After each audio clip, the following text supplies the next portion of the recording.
નમસ્કાર. આવતીકાલેમાં આપનું સ્વાગત છે અને આવતીકાલે કેવી રણનીતિ મદદરૂપ થઈ શકશે અને કયા સંકેતો પર નજર રાખવી જોઈએ એની ચર્ચા સાથે હાજર છું હું જર્નાલ ગંધી. તો આવતીકાલના માર્કેટ પર ચર્ચા કરતા પહેલા આજના માર્કેટને લગતા મુખ્ય સમાચારો પર નજર કરી લઈએ. માર્કેટ દિવસના નીચલા સ્તરની નજીક બંધ. નિફ્ટી 0.5% ઘટાડા સાથે 25,900ની નીચે બંધ. ભારતીય એરટેલ, રિલાયન્સ, આઈસીઆઈસીઆઈ બેંક અને ઇન્ફોસિસે બનાવ્યું દબાણ. બેંક નિફ્ટીમાં 350 પોઈન્ટનો ઘટાડો. મિડ કેપ અને સ્મોલ કેપ ઇન્ડેક્સ પણ લાલ નિશાનમાં બંધ. ફક્ત વધારાનો એજીઆર માફ કરવા પર સુપ્રીમ કોર્ટના ઓર્ડરથી વોડાફોન આઈડિયામાં આવ્યો ઘટાડો. શેર લગભગ 7%ના ઘટાડા સાથે બન્યો. વાયદાનો ટોપ લૂઝર. ત્યાં જ ઇન્ડસ ટાવરમાં પણ 3.25%નો ઘટાડો. અનુમાનથી થોડા સારા રહ્યા સિપ્લાના બીજા ત્રિમાસિકના પરિણામ. નફો 4%, તો આવક 8% વધી. અનુમાન પ્રમાણે 25% પર રહ્યા માર્જિન. સાથે જ એમડી અને ગ્લોબલ સીઈઓ ઉમંગ વોહરાએ આપ્યું રાજીનામું. શેરમાં 2.5%ના ઘટાડા સાથેનો રહ્યો કારોબાર. અને પરિણામની દ્રષ્ટિએ આવતીકાલે મોટો દિવસ. નિફ્ટીની 3 કંપનીઓ મારુતિ સુઝુકી, શ્રીરામ ફાઇનાન્સ અને બીએલના જાહેર થશે પરિણામ. 15% વધી શકે છે મારુતિ સુઝુકીનો નફો, પણ માર્જિનમાં દબાણ શક્ય. બીજી તરફ બીપીસીએલ, ગેઇલ સહિત વાયદાની 8 કંપનીઓના આવશે પરિણામ.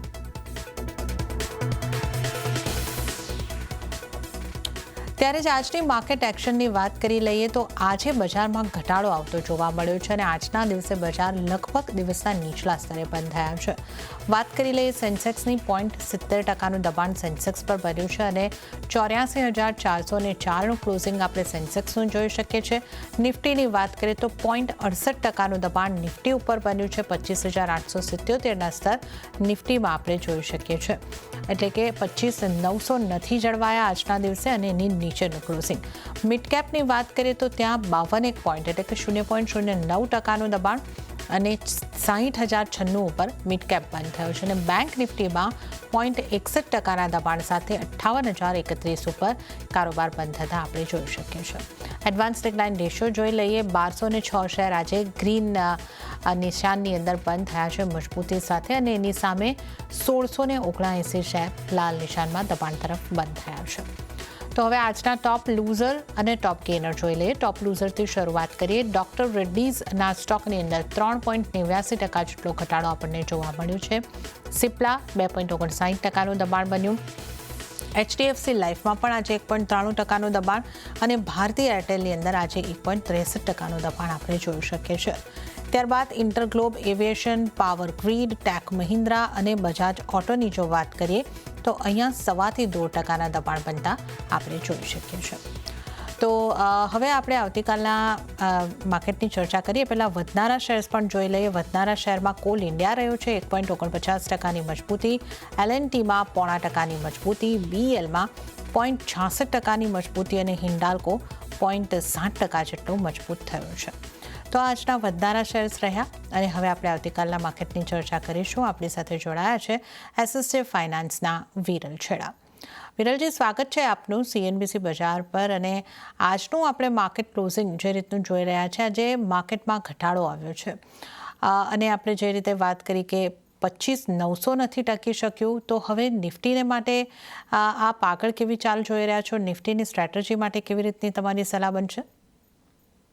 Good evening. અગર નિફ્ટી આપણે જોઈએ તો ગયા સપ્તાહમાં 26,100 ઉપર એક વખત હાઈ બનાવ્યો અને આ સપ્તાહમાં પણ ઓલમોસ્ટ 26,100 આસપાસ કાલનો હાઈ હતો. એટલે કહી શકે છે કે ડબલ ટોપ જેવું પેટર્ન ફોર્મેશન થયું હતું અને આજે આપણે જોઈ શકાય કે સારું આપણને સેલિંગ પ્રેશર જોવા મળ્યું છે અને એના જો કાલના જો લોઝ હતા એના નીચે અત્યારે ક્લોઝિંગ આપ્યું છે, જો કે થોડું વીક સાઇન દેખાડ્યું છે. જે હિસાબે સેલિંગ પ્રેશર તમને લાગે છે આ થોડું બહુ હજી પ્રોફિટ બુકિંગ કન્ટિન્યુ કરી શકે છે અને નીચેમાં આપણને 25,700 થી 25,500 સુધીના લેવલ્સ પણ આવનારા સમયમાં જોવા મળી શકે છે. તો મારા હિસાબે અત્યારે તો અહીંયાથી થોડું રાઇઝ આવે છે, ફરીથી 25,920 ના બધા લેવલ્સ આવે છે, તો મારા હિસાબે થોડું વેચીને ચાલી શકે છે. ઉપરમાં સ્ટોપ લોસ આપણે અરાઉન્ડ 26,050 ના આસપાસ મૂકી શકીએ અને નીચેમાં ટાર્ગેટ્સ આપણા 25,750 થી 25,700 ના રહેશે. તો આ નિફ્ટીની સ્ટ્રેટેજીની આપણે અહીં આગળથી ખાસ કરીને વાત કરી છે કે હવે આગળ તમારે કેવી રણનીતિ અપનાવવાની રહેશે. અને વિરલજી, બેંક નિફ્ટીની પણ વાત કરી લઈએ. બેંક નિફ્ટી માટે આપ કઈ રીતની સલાહ આપશો? પ્રેશર આપણને જોવા મળ્યું છે. એમાં પણ જોઈએ તો અરાઉન્ડ 58,500 ના આસપાસ ડબલ ટોપ જેવું પેટર્ન ફોર્મેશન થયું છે છેલ્લા 5-6 દિવસમાં. ને એ પણ જોઈએ તો એના જો કાલના જો લોસ હતા એના નીચે અત્યારે ક્લોઝિંગ આપ્યું છે. એટલે ઓવરઓલ જોઈએ તો એમાં પણ થોડું સેલિંગ પ્રેશર દેખાઈ રહ્યું છે. અને મને લાગે છે જે હિસાબે પ્રાઇવેટ સેક્ટર બેંક્સમાં થોડું બહુ નબળાઈ આવી રહી છે, મને લાગે છે આમાં પણ આપણે કરેક્શન્સમાં અરાઉન્ડ 57,500 થી 57,200 સુધીના લેવલ્સ જોવા મળી શકે છે. તો આમાં પણ આપણે અગર થોડું રાઈસ અહીંયાથી આવે છે 58,100, 58,150 ને બધા લેવલ્સ આવે છે તો વેચવાની સલાહ રહેશે. ઉપરમાં સ્ટોપ લોસ આપણે અરાઉન્ડ 58,350 ના આસપાસ મૂકી શકીએ અને નીચેમાં ટાર્ગેટ 57,800 થી 57,500 જોઈ શકીએ છીએ. ઓકે, તો આપણે અહીં આગળથી ખાસ કરીને વાત કરી નિફ્ટી અને બેંક નિફ્ટી માટે કઈ રીતની વિરલજીની સલાહ અહીં આગળથી બનતી જોવા મળી રહી છે. તો બેંક નિફ્ટીની આપણે પહેલાં વાત કરી લઈએ. નિફ્ટી પર જે સલાહ બની રહી છે સેલ કરીને ચાલવાની. 25,750થી લઈને 25,700ના ટાર્ગેટ અહીં આગળથી વિરલજી જોઈ રહ્યા છે. 26,050નો સ્ટોપ લોસ રાખીને સેલ કરવાની સલાહ નિફ્ટી ઉપર બની રહી છે. અને બેંક નિફ્ટી ઉપર જે વિરલજીની સલાહ બની રહી છે એના ઉપર પણ નજર કરી લઈએ. અહીંયા પણ સેલ કરીને ચાલવાની સલાહ છે. 57,800થી લઈને 57,500ના ટાર્ગેટ બની શકે છે. સ્ટોપ લોસ 58,350નો રાખવાનો રહેશે. તો નિફ્ટી બેંક નિફ્ટી ઉપર સેલ કરીને ચાલવાની સલાહ બની રહી છે. હવે આપણે સ્ટોક સ્પેસિફિક ચર્ચાની શરૂઆત કરીએ. વિરલજી, ડૉક્ટર રેડ્ડીઝમાં આજે આપણને 3.89% જેવો ઘટાડો અહીંયા આગળથી આવતો જોવા મળ્યો છે. અને આ ઉપરાંત આપણે સિપ્લામાં પણ જોયું કે પરિણામ સારા રહ્યા છે અને એમ છતાં 2.5% આસપાસનું દબાણ બનતું જોવા મળ્યું છે. આ બંનેમાં પરિણામ અને ન્યૂઝને કારણે ઘટાડો આવતો જોવા મળ્યો છે. પણ આ બંને સ્ટોક પર આપ કઈ રીતની સલાહ આપશો? અગર પહેલા ડોક્ટર રેડ્ડીની આપણે વાત કરીએ તો આપણે જોઈ શકીએ છીએ જે હિસાબે કેપટાઉન ઓપન થયું ત્યાંથી થોડું બહુ પુલબેક આપણને જોવા મળ્યું છે.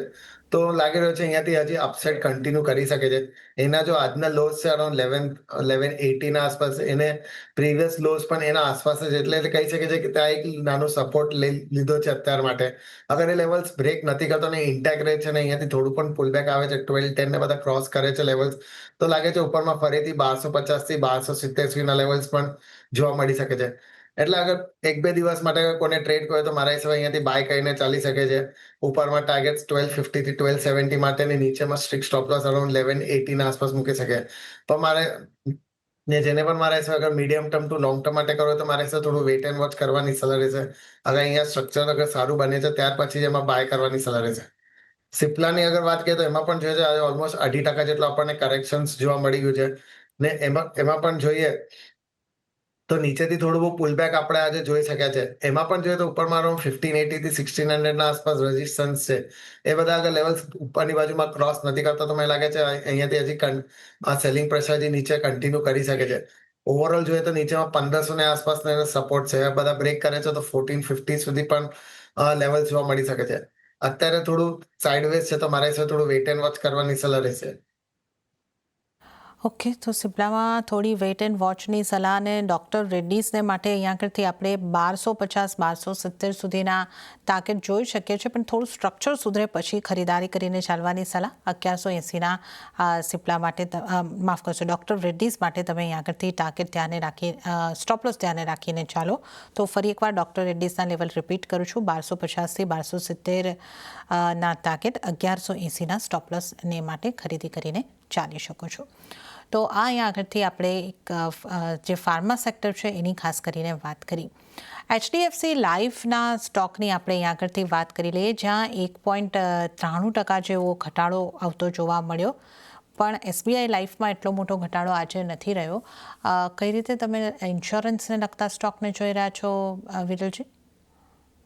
ઓવરઓલ બંને સ્ટોક્સ મને સારા દેખાઈ રહ્યા છે. અગર HDFC લાઈફની પણ વાત કરીએ તો 820 ના આસપાસ ડબલ ટોપ બનાવીને ત્યાંથી આપણે કરેક્શન્સ જોવા મળ્યું હતું. નીચેમાં પણ અરાઉન્ડ 730 ના આસપાસ મલ્ટિપલ બોટમ ફોર્મેશન થયું હતું. આ સપ્તાહમાં પણ જોઈએ તો એના આસપાસ જ બોટમ છે અને ત્યાંથી થોડું પુલબેક આવ્યું છે. હાલાકી આજે થોડું કરેક્શન જોવા મળ્યું છે પણ ઓવરઓલ સ્ટોક મને સારું દેખાઈ રહ્યું છે ને ઉપરની બાજુમાં જ્યારે પણ અહીંયા અરાઉન્ડ 765 ના બધા લેવલ્સ ક્રોસ કરશે તો લાગે છે અપસાઇડ રેલીમાં આપણને 800 થી 820 ના લેવલ્સ ફરીથી જોવા મળી શકે છે. તો ઓવરઓલ સ્ટોક સ્ટ્રક્ચર અત્યારે સારું દેખાઈ રહ્યું છે. 730 ના આસપાસના સ્ટોપ લોસ અત્યારે બાય કરીને ચાલી શકે છે. ઉપરના ટાર્ગેટ્સ આપણા 780 થી 800 ના રહેશે. એસબીઆઈ લાઈફની પણ વાત કરીએ તો એ પણ આજે જોઈએ તો ફ્લેટ ક્લોઝિંગ આપણને જોવા મળી હતી ને એ પણ અત્યારે જોઈએ તો એનો ઓલ ટાઈમ હાઈ પર ટ્રેડ કરી રહ્યો છે. અહીંયાથી મારા હિસાબે થોડું પ્રોફિટ બુકિંગ આવે ત્યાર પછી જ એમાં બાય કરવાની સલાહ છે. બીકોઝ અગર જોઈએ તો નીચેથી ઓલમોસ્ટ આપણને એમાં 10 થી 15% રાઇસ જોવા મળી ગયું છે. તો અત્યારે થોડું વેઇટ કરવાનું રહેશે પણ અહીંયાથી અગર નીચેમાં ફરીથી 1900 1880 ના બધા લેવલ્સ આવે છે તો એ લેવલ્સ બધા સારા રહેશે બાય કરવા માટે.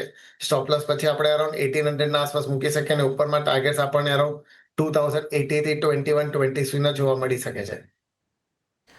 ઓકે, તો અહીંયા કરતી એચડીએફસી લાઈફ અને એસબીઆઈ લાઈફ બંનેમાં ખરીદારી તરફ રહી શકો છો. એચડીએફસી લાઈફ માટે 780ના ટાર્ગેટ મળી શકે છે અને એસબીઆઈ લાઈફ માટે 2000ની ઉપરના ટાર્ગેટ માટે ખરીદી કરીને ચાલી શકો છો. તો આ આપણે ઇન્સ્યોરન્સને લગતા સ્ટોકની અહીંયા કરતી ખાસ વાત કરી છે. હવે પરિણામો આપણને આવતા જોવા મળી રહ્યા છે અને એની પણ ખાસ અસર અહીંયા કરતી જોવા મળી રહી છે. બીએચઈએલમાં આજે સારી મજબૂતી જોવા મળી. પરિણામ બાદ 6.70%ની આસપાસની મજબૂતી એટલે લગભગ 7.5%ની મજબૂતી બીએચઈએલની અંદર રહી છે. આ સ્ટોક ઉપર આપનો કઈ રીતનો વ્યૂ રહેશે વિરલજી? ઓવરઓલ ચાર્ટ સ્ટ્રક્ચર મને સારું દેખાય છે. અગર વીકલી ચાર્ટમાં જોવા જઈએ તો એના જો લોસ હતા અરાઉન્ડ 200 ના ત્યાંથી આપણે સારું પુલ બેક જ જોવા મળ્યું છે અને આ સપ્તાહમાં પણ એના જો એવરેજીસ હતા 50 વીકલી મૂવિંગ અને 20 વીકલી મૂવિંગ એના સપોર્ટ લઈને ત્યાંથી આપણને મુવમેન્ટ જોવા મળી છે. હાલાકી આ સપ્તાહમાં આપણે જોઈએ તો એના ઓલમોસ્ટ 13% જેટલો આપણને અપસાઇડ મુવમેન્ટ જોવા મળી છે. લાગી રહ્યો છે અહીંયાથી અપસાઇડમાં 300 થી 320 ના લેવલ્સ ફરીથી ટેસ્ટ કરી શકે છે. તો આ લેવલ્સને તો અહીંયાથી થોડું પણ ઘટાડે આવે છે અરાઉન્ડ 250 245 ના બધા લેવલ્સ આવે છે તો બાય કરવાની સલાહ રહેશે. નીચેમાં સ્ટોપ લોસ આપણે અરાઉન્ડ 220 ના આસપાસ મૂકી શકીએ ને ઉપરમાં ટાર્ગેટ્સમાં આપણને 280 થી 300 ના લેવલ જોવા મળી શકે છે. ઓકે, તો અહીંયા કરતી 280-300 સુધીના લેવલ્સ માટે અહીંયા કરતી પોઝિટિવ વ્યૂ ખરીદારી કરીને ચાલી શકો છો. બીએચઈએલની આપણે અહીંયા કરતી વાત કરી છે. આ ઉપરાંત આજે ફોકસમાં રહેલા સમાચારોમાં રહેલા અમુક સ્ટોકની વાત કરી લઈએ તો વોડા આઈડિયા પર સુપ્રીમ કોર્ટના જે ઈજીઆરને માફ કરવા ઉપર ઓર્ડર હતો એમાં આપણે અપડેટ આવતા જોઈ રહ્યા છે અને એને બાદ શેરની અંદર લગભગ મોટો ઘટાડો 7% રહ્યો છે. સાથે સાથે એની સાથે ઇન્ડસ ટાવરની અંદર પણ આપણે ઘટાડો આવતા જોઈ રહ્યા છે. 3% ઘટાડો ઇન્ડસ ટાવરની અંદર પણ રહ્યો છે. તો આ સ્ટોક ઉપર આપની કઈ રીતની સલાહ બનશે? હવે શું કરવું જોઈએ? અગર વોડાફોન આઈડિયાની વાત કરીએ તો આપણે જોઈ શકીએ કે આ સપ્તાહમાં ઓલમોસ્ટ પરમાં આપણને 10.5% ના આસપાસના હાઈસ જોવા મળ્યા અને ત્યાંથી આપણે કરેક્શન જોવા મળ્યું છે.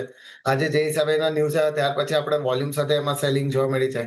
મારા હિસાબે અત્યારે થોડું વેઇટ કરવાનું રહેશે. જ્યાં સુધી ફૂલ ક્લેરિટી નથી આવતી ત્યાં સુધી મારા હિસાબે ઇન્વેસ્ટ કરવાની સલાહ નહીં રહેશે. બીકોઝ ઓવરઓલ વોલેટાઇલ સ્ટોક છે ને એવરી ડે આપણે જોઈએ તો મુવમેન્ટ એમાં આપણને જોવા મળી રહે છે. તો મારા હિસાબે થોડું વેઇટ કરવાનું રહેશે. અગર સારી એનું પોઝિટિવ ન્યૂઝ આવે છે ત્યાર પછી જ એમાં બાય કરવાનું રહેશે. પછી ઉપરમાં આપણને ફરીથી 11 યા 12 રૂપીસ સુધીના લેવલ જોવા મળી શકે છે. નહીં તો અહીંયાથી કરેક્શન્સમાં ફરીથી 7.5 થી 7 રૂપીસ સુધી પણ આવી શકે છે. તો અત્યારે મારા હિસાબે થોડું વેઇટ એન્ડ વોચની સલાહ રહેશે. ઇન્ડસ ટાવરની પણ વાત કરીએ તો એમાં પણ જોઈએ તો આજે ઓલમોસ્ટ 3.5% જેટલો આપણે કરેક્શન જોઈ લીધું છે ને જે હિસાબે સેલિંગ વોલ્યુમ સાથે સેલિંગ થયું છે મને લાગે છે નીચેમાં ફરીથી આપણને અરાઉન્ડ 350 થી 340 સુધીના લેવલ્સ પણ એમાં આવવાની શક્યતા દેખાઈ રહી છે. તો અત્યારે એમાં પણ આપણે અવોઇડ કરવાની સલાહ રહેશે. નીચેની બાજુ આવે છે ત્યાર પછી આપણે જોવાનું રહેશે કે બાય કરવાની છે કે નહીં. અને હવે સૌથી પહેલા આપની પસંદગીના સ્ટોક જાણી લઈએ તો કયા બની રહ્યા છે આપના ટ્રેડિંગ કોલ્સ? મારા પસંદગી 2 સ્ટોક બની રહ્યા છે. આ બંને મીડિયમ ટુ લોંગ ટર્મ માટે રહેશે. પહેલું સ્ટોક બજાજ હેલ્થકેર પર રહેશે. ઓવરઓલ અગર આપણે એનું ચાર્ટ સ્ટ્રક્ચર જોઈએ તો થોડું પોઝિટિવ દેખાઈ રહ્યું છે. એના જો હાઈઝ હતા ત્યાંથી આપણે કરેક્શન્સ પણ સારું એવું જોયું છે. ઓલમોસ્ટ નીચેમાં અરાઉન્ડ 430 ના આસપાસના લોસ હોય ત્યાંથી આપણે થોડું પુલ બેક પણ જોયું હતું. ડાઉનવર્ડ મૂવિંગ ચેનલ પેટર્નનું ફોર્મેશન ને બ્રેકઆઉટ આપ્યું છે. વોલ્યુમ્સ પણ સારા એવા થઈ રહ્યા છે. લાગી રહ્યું છે ત્યાંથી અપસાઇડમાં આપણને ફરીથી 540 થી 580 ના લેવલ જોવા મળી શકે છે.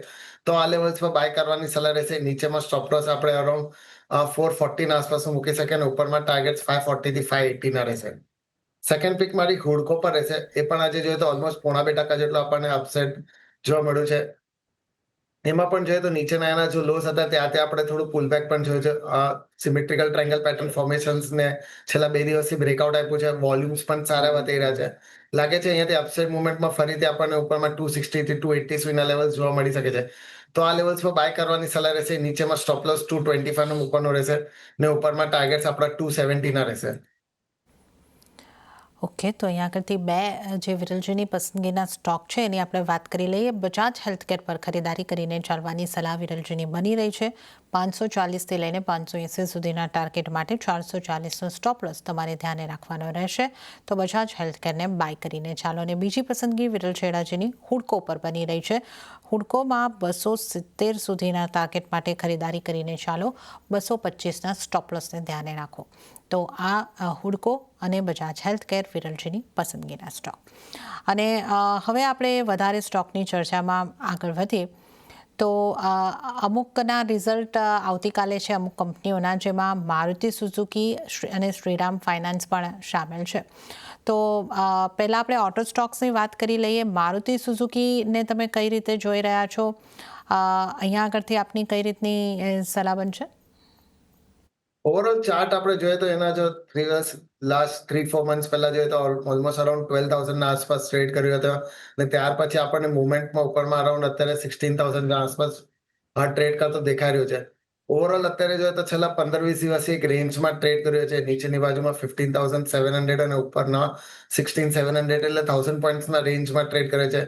અત્યારે મારા હિસાબે થોડું વેઇટ કરવાનું રહેશે. કાલે અગર રિઝલ્ટ એના સારા આવી રહ્યા છે તો મારા હિસાબે પછી આપણને અપસાઇડ મુવમેન્ટ પણ સારી એવી જોવા મળી શકે છે. લોંગ ટર્મ માટે મને સ્ટોક સારું દેખાઈ રહ્યો છે. એવરી ડિપ્સમાં આપણે બાય કરીને ચાલી શકે છે. ઉપરમાં આપણને 19,000 થી 20,000 ના લેવલ્સ અરાઉન્ડ નેક્સ્ટ 1 to 2 યર્સમાં જોવા મળી શકે છે.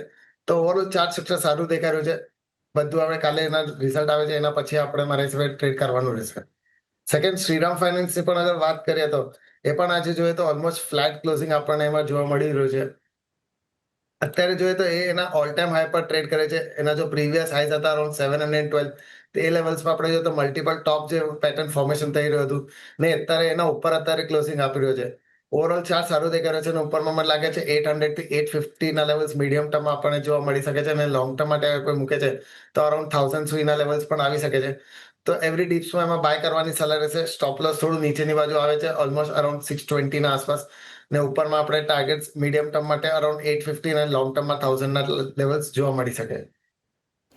ઓકે, તો આ રિઝલ્ટ ઓરિએન્ટેડ કયા સ્ટોક પર તમારે કેવો વ્યૂ બનાવી રહ્યો છે એની આપણે ખાસ કરીને વાત કરી. અને હવે વિરલજી બેંક્સની વાત કરી લઈએ. બેંક્સમાં આજે આપણે જોઈએ તો HDFC બેંકમાં લગભગ 1% દબાણ હતું. ICICI બેંક પર નજર કરીએ, અહીંયા પણ 0.5% આસપાસની દબાણ હતું. ઇન્ડસઇન્ડ બેંક હોય, એક્સિસ બેંક હોય, બધે જ એક દબાણ સાથેનો કારોબાર. ઇવન SBIમાં પણ દબાણ બનતું દેખાયું. તો એક કેનેરા બેંક કદાચ પોઝિટિવ રહી છે. કઈ રીતે આપ જોઈ રહ્યા છો વિરલજી બેંક્સને? અગર જોઈએ તો પ્રાઇવેટ સેક્ટર બેંક્સ આપણે જોઈએ તો સારા એવા આપણને અપસાઇડ મુવમેન્ટ જોવા મળી હતી ને અત્યારે જોઈએ તો છેલ્લા 5-6 ટ્રેડિંગ સેશન્સમાં જોઈએ તો એક રેન્જમાં ટ્રેડ કર્યો છે.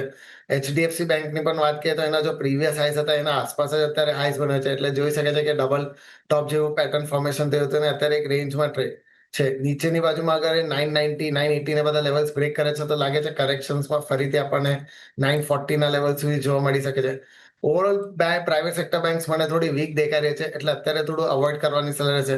હા, અગર કોઈને બાય કરવો તો મારા હિસાબે PSU બેંક્સ અત્યારે હજી થોડી સારી દેખાઈ રહી છે. કેનેરા બેંક છે કે બેંક ઓફ ઇન્ડિયા છે, બેંક ઓફ બરોડા છે, એ બધા બેંક્સમાં હજી પણ મને લાગે છે ઉપરમાં અહીંયાથી આપણને નેક્સ્ટ 7 to 8% ની રેલીઝ જોવા મળી શકે છે. તો ઓવરઓલ PSU બેંક્સ આ લેવલ્સ પર પણ હજી સ્ટ્રોંગ દેખાઈ રહી છે. તો PSU બેંક ઉપર તમે ફોકસ કરીને ચાલી શકો છો, જ્યાં Canara bank, bank of Baroda, આ બધી બેંક્સની આપણે અહીંયા આગળથી ખાસ વાત કરી છે. તો પ્રાઇવેટ બેંકની સરખામણીમાં PSU બેંક સારી લાગી રહી છે. IT સ્ટોક્સની વાત કરી લઈએ. મોટાભાગના IT સ્ટોકમાં દબાણ છે. ટેક મહિન્દ્રા 1.25% દબાણ છે. ઇન્ફોસિસમાં પણ 1-8% આસપાસનું દબાણ બન્યું છે. IT સ્ટોકમાં કયા સ્ટોક પર કઈ રીતની સલાહ બનશે વિરલજી? IT સ્ટોક્સમાં અગર કોઈને બાય કરવો છે મારા હિસાબે તો કોફોર્જ યા પર્સિસ્ટન્સ જે કે મિડ કેપ IT સ્ટ્રક્ચર છે એ બંને મને સારા દેખાય છે. ફ્રન્ટલાઇન ITsમાં અગર વાત કરીએ તો ઇન્ફોસિસ છે કે ટેક મહિન્દ્રા છે, TCS, એ બધામાં મને લાગે છે અહીંયાથી થોડું બહુ કરેક્શન્સ અત્યારે જોવા મળી શકે છે. ઓવરઓલ જોઈએ તો બધા સાઇડ વેઝ ટ્રેડ કરી રહ્યા છે.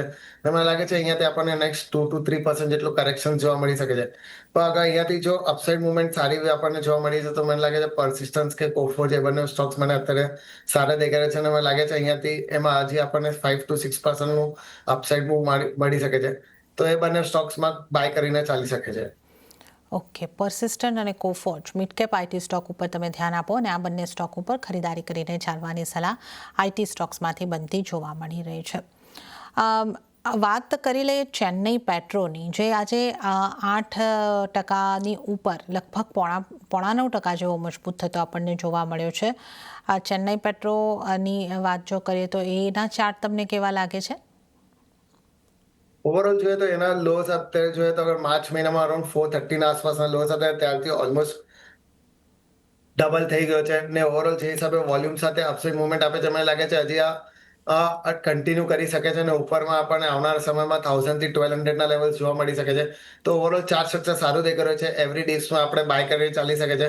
ઓવરઓલ સ્ટોપ લોસ આપણે અરાઉન્ડ 600 ના આસપાસ મૂકી શકીએ છીએ કે થોડું નીચેની બાજુમાં છે. પર નેક્સ્ટ 2 to 3 યર્સમાં મને હિસાબે સારા એવા રિટર્ન્સ આપણને એમાં અપસાઇડમાં મળી શકે છે. ઓકે, તો ચેન્નઈ પેટ્રોની પણ આપણે વાત કરી છે અને વધુ થોડા સ્ટોકની વાત કરી. ઇન્ટરગ્લોબ એવિએશનમાં પણ આજે આપણને દબાણ દેખાયું છે 1.5%. આ સ્ટોકમાં આપની કઈ રીતની સલાહ બનશે? ઓવરઓલ એક રેન્જમાં ટ્રેડ કર્યો છે. ઉપરની બાજુમાં 6000 ના આસપાસ સારા એવા રેઝિસ્ટન્સ છે. જ્યાં સુધી એ બધા બ્રેક નથી કરતો ત્યાં સુધી મને લાગે છે એક રેન્જમાં ટ્રેડ કરી શકે છે કે અહીંયાથી થોડું બહુ હજી કરેક્શન્સ પણ આવી શકે છે. તો અત્યારે વેટ એન્ડ વોચ કરવાની સલાહ રહેશે. જ્યારે પણ 6000 ને બધા લેવલ્સ ક્રોસ કરે ત્યાર પછી બાય કરવાનું રહેશે. ત્યાર પછી આપણને ઉપરમાં અરાઉન્ડ 6200 થી 6400 સુધીના લેવલ્સ જોવા મળી શકે છે. ઓકે, તો અત્યારે તો ઇન્ટરગ્લોબ એવિએશન ઉપર પણ વેટ એન્ડ વોચ કરવાની સલાહ બનતી જોવા મળી રહી છે.